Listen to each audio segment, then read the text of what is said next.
Indrajit study point में आप सभी का स्वागत है। हम पढ़ रहे हैं एनसीईआरटी क्लास 11th हिंदी अंतरा भाग 1, जिसका हम दूसरा पाठ पढ़ेंगे अमरकांत। राइटर का नाम, लेखक का नाम अमरकांत है और इसमें पाठ पढ़ेंगे दोपहर का भोजन।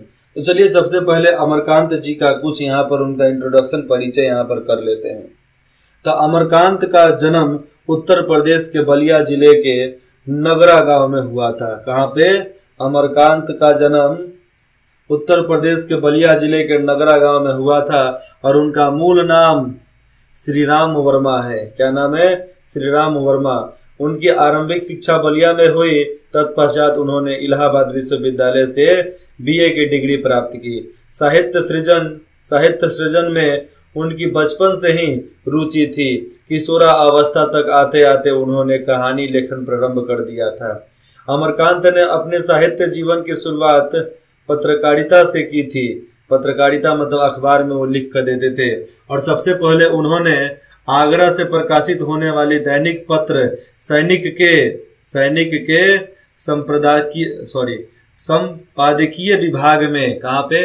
दैनिक जागरण जो था ना, तो उसमें दैनिक पत्र में, आज तो उसको दैनिक जागरण के नाम से जानते, पहले उसको दैनिक बोलते थे, तो होने वाले दैनिक पत्र सैनिक के, तो सैनिक नाम था उसका पत्र का, तो सैनिक के संपादकीय विभाग में कार्य करना प्रारंभ किया और यहीं वे प्रगतिशील लेखक, प्रतिभाशाली लेखक संघ से भी जुड़े थे। इसके अतिरिक्त उन्होंने दैनिक अमृत पत्रकारिता तथा दैनिक भारत के संपादकीय विभागों में भी काम किया। कुछ समय तक वे कहानी पत्रिका के संपादन से भी जुड़े थे, जहां पर कहानी का पत्रकारिता बढ़िया चलता था। उस संपादन व्यवस्था से भी, उस संपादन सिस्टम से जो वहां पर था, उससे भी इन लोगों ने अपने आप को जोड़ा। और जो अपने ये अमरकांत जी थे, अमरकांत नई कहानी आंदोलनों के एक प्रमुख कहानीकार हैं। उन्होंने अपनी कहानियों में शहरी और ग्रामीण जीवन का यथार्थ चित्रण किया है। वे मुख्यतः मध्य वर्ग के जीवन की वास्तविकता और वास्तविकताओं, जो उनकी दिक्कतें होती है, उनको व्यक्त करने वाली कहानीकार हैं। वर्तमान समाज में व्याप्त अमानवीयता, हृदयहीनता, पाखंड, आडंबर आदि को उन्होंने अपनी कहानियों का विषय बनाया है। आज के सामाजिक जीवन और उसके अनुभवों को अमरकांत ने यथार्थवादी ढंग से अभिव्यक्त किया है और उनके शैली के सहजता और भाषा, जो शब्द बोलते हैं, जो भाषा बोलते हैं, तो भाषा की सजीवता पाठकों को आकर्षित करती है। आंचलिक मुहावरों, जो मुहावरा होता है ना, तो आंचलिक मुहावरों और शब्दों के प्रयोग से उनकी कहानियों में जीवंतता आती है। अमरकांत की कहानियों के शिल्प में पाठकों को चमककृत करने का प्रयास किया जाता है। जो भी पाठक होते हैं उनको चमकाने की बात की जाती है। वे जीवन की कथा उसी ढंग से कहते हैं जिस ढंग से जीवन चलता है। अमरकांत की मुख्य रचनाएं हैं जिंदगी और जोंक, देश के लोग, मौत का नगर, मित्र मिलन, कुहासा। अब यहाँ पर उनकी कहानियों को जानेंगे। कहानी संग्रह सूखा पत्ता, ग्राम सेविका, काले उजले दिन, सुखजीवी, बीच के दीवार, इन्हीं हथियारों से यहाँ पर इनका कहानी संग्रह खत्म। अब उपन्यास चालू। तो उपन्यास यहाँ पर क्या है? इन्हीं हथियारों से उपन्यास पर उन्हें 2007 में साहित्य अकेडमी पुरस्कार से सम्मानित भी किया गया था। तो ये जो इन्हीं हथियारों से था, ये इनका उपन्यास था। तो इन पर 2007 में पुरस्कार भी मिला। सन 2009 में भारतीय ज्ञानपीठ पुस्तक श्री लाल शुक्ला के साथ संयुक्त रूप से दिया गया था। अमरकांत ने बाल साहित्य भी लिखा है। इस पुस्तक के लिए उनकी कहानी दोपहर का भोजन ली गई है। दोपहर का भोजन का मतलब यहाँ पर क्या बताया जाता है, आप यहाँ पर समझना संक्षिप्त में। दोपहर का भोजन गरीबी से जूझ रहे एक निम्न मध्यवर्गीय परिवार की कहानी है। हम आपको बताएंगे कि किस तरह मध्यवर्गीय परिवार की कहानी होती है। गरीबी का दोपहर का भोजन। इस कहानी में समाज में व्याप्त गरीबी को चिन्हित किया गया है। मुंशी जी के पूरे परिवार का संघर्ष भावी उम्मीदों पर टिका हुआ है। सिद्धेश्वरी मतलब वो माँ थी तीनों बच्चों की, तो सिद्धेश्वरी गरीबी के एहसास को मुखर नहीं होने देती है, समझ में नहीं आने देती है कि हम गरीब हैं, और उसकी आंच से अपने परिवार को बचाए रखती है, गरीबी से बचाए रखती है। शिल्प की सादगी और सहज संकेतों के माध्यम से कथा को प्रस्तुत करने की कला का उत्कृष्ट रूप का इस कहानी में देखने को मिलता है। आप समझिएगा कि इसमें किस तरीके से एक गरीब का दोपहर का भोजन होता है। तब शुरुआत करते हैं दोपहर का भोजन। ध्यान रखिएगा आपके भी घर में दोपहर का भोजन होता होगा। सिद्धेश्वरी ने खाना बनाने के बाद चूल्हा को बुझा दिया और दोनों घुटनों के बीच सिर रखकर शायद पैर की उंगलियां या जमीन पर चलते चीटी जो चलते हैं उसको देखने लगी थी। अचानक उसे मालूम हुआ कि बहुत देर से उसे प्यास लगी हुई है। वह मतवालों की तरह उठी और गगरे मतलब मटका, तो गगरे से लोटा भर पानी लेकर गट गट गट गट चढ़ा गई। खाली पानी उसके कलेजे में लग गया और वह हाय राम मतलब खांसी जिस तरह नहीं आ जाता वही, तो हाय राम कहकर वहीं जमीन पर लेट गई। लगभग आधे घंटे तक वहीं उसी तरीके से पड़ी रहने के बाद उसके जी में जी आया, वह बैठ गई। आंखों को मल कर इधर उधर देखा और फिर उसी दृष्टि, समझना उसकी जो दृष्टि थी वो सारे मतलब घर के बाहर के बरंडा जो होता है, बरंडा में अधटूटे खटोले पर सोए अपने 6 वर्षीय लड़के प्रमोद पर जम गई। लड़का नंग थंग मतलब क्या होता है, नंग धनंग पड़ा हुआ है, एकदम उसी तरह आकर पड़ा हुआ है। उसके गले तक छाती तक हड्डियां साफ दिखाई दे रही है।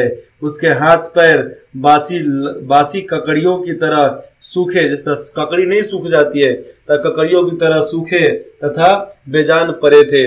उसका पेट हड्डियों की तरह फूला हुआ था, उसका मुंह खुला हुआ था और उस पर अनगिनत मक्खियां उड़ रही थी, मक्खियां मरमरा रही थी। वह उठी, बच्चे के मुंह पर अपना एक फटा गंदा ब्लाउज डाल दिया, जो औरतों लोग पहनते ना ब्लाउज, वो ब्लाउज डाल दिया और एक आध मिनट शून्य खड़ी रहने के बाद, वहीं पर खड़ी थी चुपचाप, शून्य खड़े रहने के बाद बाहर दरवाजे पर जाकर किवाड़ की आड़ से गली निहारने लगी थी। 12 बज चुके थे। धूप अत्यंत तेज हो चुकी थी। कभी कभी 1-2 व्यक्ति सिर पर तौलिया या गमछा रखे हुए या मजबूती से छाता ताने हुए फुर्ती के साथ लपकते हुए सामने से गुजरते दिख रहे थे। 10-15 मिनट तक वह उसी तरीके से खड़ी रही। फिर उसके चेहरे पर व्यग्रता फैल गई और उसने आसमान तथा कड़ी धूप की ओर चिंता से देखी। 1-2 क्षण बाद जब उसने सिर को किवाड़ से, कमाड़ी जो दरवाजा होता है ना, तो किवाड़ से काफी आगे बढ़कर गली के छोर की तरफ, गली के सबसे अंतिम छोर पे निहारा तो उसका बड़ा लड़का रामचंद्र धीरे धीरे घर की ओर सरकता नजर आ रहा था। उसने फुर्ती से एक लोटा पानी वो सोरे की चौकी के पास नीचे रख दिया और चौके में जाकर खाने के स्थान पर जल्दी जल्दी पानी से लिपने पोतने लगी। वहां पीढ़ा रखकर उसने सिर को दरवाजे की ओर घुमाया ही था कि रामचंद्र ने अंदर कदम रखा। रामचंद्र आकर धम से चौकी पर बैठ गया और फिर वहीं बेजान सा लेट गया। थक गया होगा बेचारा। उसका मुंह लाल तथा चढ़ा हुआ था, उसके बाल अस्त व्यस्त थे और उसके फटे पुराने जूते का गर्द जमी हुई थी, मतलब जूते पर पूरा गर्दा जमा हुआ था।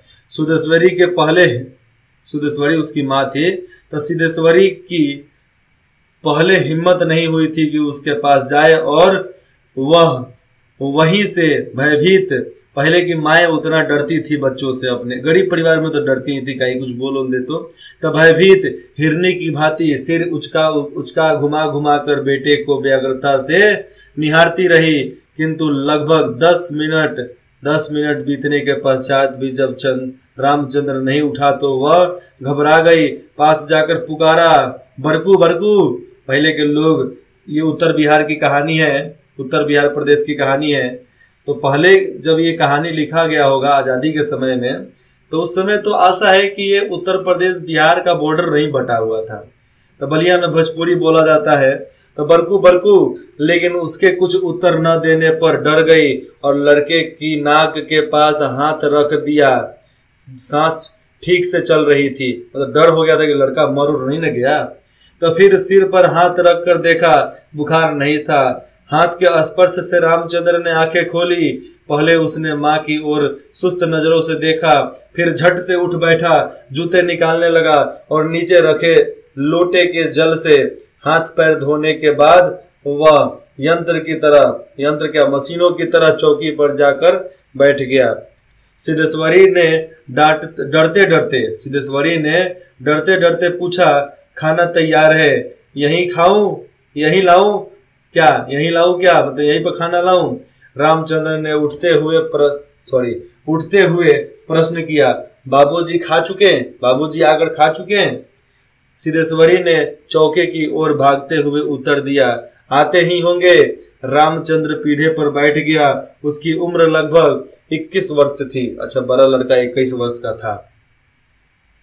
लंबा दुबला पतला गोरा रंग, बड़ी बड़ी आंखें तथा ओठों पर झुर्रियां। वह एक स्थानीय दैनिक समाचार पत्र के दफ्तर में अपनी तबीयत से प्रूफ रीडर, तो अपनी तबीयत से, मतलब फुर्सत से, दिमाग से, पढ़ाई लिखाई तो किया ही था, तो अपनी तबीयत से प्रूफ रीडर का काम सीखता था वहां पे, कैसे कैसे करना है। तो पिछले साल ही उसने इंटर पास किया था। इंटर पास करके वो प्रूफ रीडर में लग गया था। सिद्धेश्वरी ने खाने की थाली लाकर सामने रख दी और पास ही बैठकर पंखा करने लगी। रामचंद्र ने खाने की और दार्शनिक की भांति, किस तरह लोग देखते हैं, कुछ नया चीज देखते हैं तो ऐसे ही, तो दार्शनिक की भांति देखा।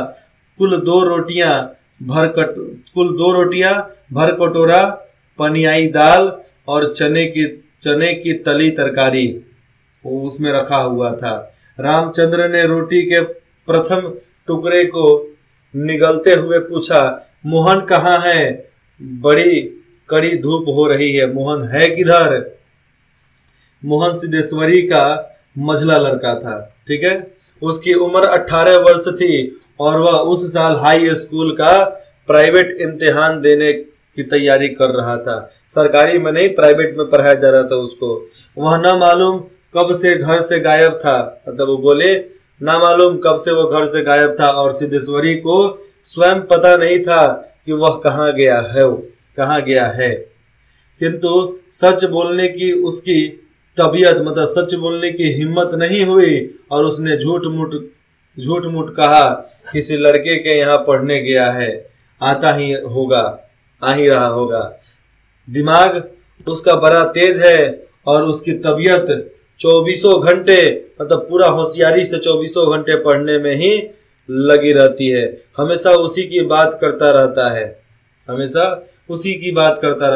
भैया छोटा भाई है, मझला भाई है, तो बात तो करना ही है।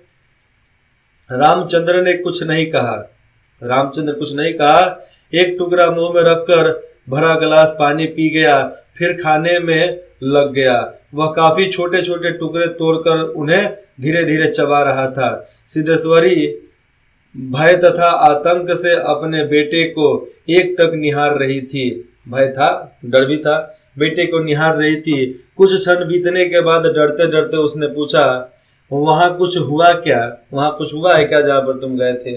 रामचंद्र ने अपनी बड़ी बड़ी भावहीन आंखों से अपनी माँ को देखा, फिर नीचे सिर करके कुछ रुखाई से बोला, समय आने पर सब ठीक हो जाएगा। बस इतना ही बताया कि समय आने पर सब ठीक हो जाएगा। चढ़ने के बाद भी सिद्धेश्वरी चुप रही। धूप और तेज हो गई। छोटे आंगन के ऊपर आसमान में बादल के एक दो टुकड़े पाल की नावों की तरह तैर रहे थे। ठीक है। बाहर की गली से गुजरते हुए खरखराती इक्के की आवाज, कुछ भी की आवाज आ रही थी और खटोले पर सोए बालक की सांस का खर खर शब्द, मतलब खराटे की आवाज सुनाई दे रही थी। रामचंद्र ने अचानक चुप्पी को भंग करते हुए कुछ पूछा, प्रमोद खा चुका क्या? सिद्धेश्वरी ने प्रमोद की ओर देखते हुए उदास स्वर में उत्तर दिया, हाँ खा चुका, रोया तो नहीं था, मतलब रोया नहीं था, खा चुका है बस। सिद्धेश्वरी फिर झूठ बोल गई, खूब झूठ बोलती है, खूब फिर झूठ बोल गई, आज तो सचमुच नहीं रोया, लेकिन रो रो कर ही वो सोया था। प्रमोद रो रो कर सोया था। वह बड़ा ही होशियार हो गया है, कहता है बड़का भैया के यहाँ जाऊंगा, ऐसा लड़का, बड़का भैया के पास जाऊंगा ऐसा लड़का, पर वह आगे कुछ न बोल सकी, जैसे उसके गले में कुछ अटक गया हो। कल प्रमोद ने रेवड़ी खाने की जिद पकड़ ली थी और उसके लिए 1.5 घंटे तक रोने के बाद सोया था। रेवड़ी खाने के लिए जिद किया, रोते रोते सो गया। रामचंद्र ने कुछ आश्चर्यजनक के साथ, यहाँ पर समझना, रामचंद्र ने कुछ आश्चर्य के साथ अपनी माँ की ओर देखा और फिर सिर नीचा करके कुछ तेजी से खाने लगा। थाली में जब रोटी का केवल एक टुकड़ा शेष रह गया था तो सिद्धेश्वरी ने उठने का उपक्रम करते हुए प्रश्न किया, एक रोटी और लाती हूँ। रामचंद्र हाथ से मना करते हुए हड़बड़ा कर बोल पड़ा, नहीं नहीं, जरा भी नहीं, मेरा पेट पहले ही भर चुका है, मैं तो यह भी छोड़ने वाला हूँ, बस अब नहीं। सिद्धेश्वरी ने जिद की, अच्छा आधी ही सही, आधी ही खा लो। पहले की रोटी मोट मोट बनता था, आज का पतला पतला रोटी थोड़े होता था, मकई का रोटी, बाजरी का रोटी होता था। रामचंद्र बिगड़ उठा, अधिक खिलाकर बीमार डालने की तबीयत है क्या तुम्हारी? बीमार डालना चाहती हो? तुम लोग जरा भी नहीं सोचते, बस अपनी जिद करते रहते हो। भूख रहती तो क्या मैं नहीं लेता, नहीं बोलता क्या? ऐसे अपने माँ को डांटते हुए वहां से उठ जाता है। सिद्धेश्वरी जहां की तहां बैठी रह गई। रामचंद्र ने थाली में बचे टुकड़े से हाथ खींच लिया और लोटे की ओर देखते हुए कहा, माँ पानी लाओ। लेकिन माँ बोलता था, माँ पानी लाओ। सिद्धेश्वरी लोटा लेकर पानी लेने चली गई। रामचंद्र ने कटोरे को उंगलियों से बजाया, फिर हाथ को थाल में रख दिया। 1-2 क्षण बाद रोटी के टुकड़े को धीरे से हाथ में उठाकर आंखों से निहारा और अंत में इधर उधर देखने के बाद टुकड़े को मुंह में इस सरलता से रख लिया जैसे वह भोजन का ग्रस न होकर पान का टुकड़ा हो, वो भोजन का एक कवर ना होकर पान का टुकड़ा हो, इस तरह मुंह में रख के छुपा लिया। भैया कुछ ना कुछ तो होता था ना, पहले के बच्चे ज्यादा बताया नहीं करते थे। मझला अगले भाग में हम मझला लड़का जब आता है तो वो खाने पर बैठता है तो वो क्या क्या बातें करता है, इसको हम अगले भाग में पढ़ेंगे। आप सब यहाँ पर बताना कि आपको कुछ दिक्कत हो, नहीं समझ में आया हुआ, बेझिझक हमें कमेंट करके बता सकते हैं। इंद्रजीत स्टडी पॉइंट में जुड़ने के लिए आप सभी का बहुत बहुत धन्यवाद।